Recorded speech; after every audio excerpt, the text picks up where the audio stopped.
একজন যুবক আমাকে লিখেছে যে হুজুর, আমি সুইসাইড করতে চাই, আত্মহত্যা করতে চাই এবং আত্মহত্যা করার পূর্বে আপনার সাথে আমি 1 মিনিট কথা বলতে চাই। তো পুরো মেসেজ পড়ে বুঝতে পারলাম যে যুবকটা কোথাও কোনো একটা অবৈধ সম্পর্কে ছিল এবং সে কষ্ট পাওয়ার কারণেই মূলত সুইসাইড করবার জন্য ডিসিশনটা সে ফাইনালি নিয়ে ফেলেছে। আমার তো মনে হয় যুবক ভাইরা একমত হবে কিনা আমি জানি না, বেশিরভাগ যুবকদের জীবন নষ্ট হয়ে যায় চরিত্রহীন নারীর জন্য। যুবক ভাইরা, অনেক মেয়েদের কাছে যুবকদের জীবন নিয়ে খেলা একটা ব্যবসার মতো হয়ে গেছে, তাই না বলে?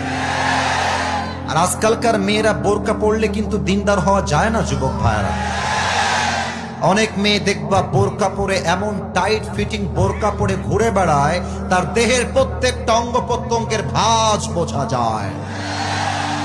সেই মেয়েদেরকে বলতে চাই, আব্বা জান, একটু আপনার মেয়েকে সামলাই রাখেন। আপনার মেয়ের যদি দেহ দেখাবার এত শখ হয়, বোরকা পরে কেন জিন্সের প্যান্ট আর টি শার্ট পরে ঘুরে বেড়াবে? বলো বাঘার ছেলেরা।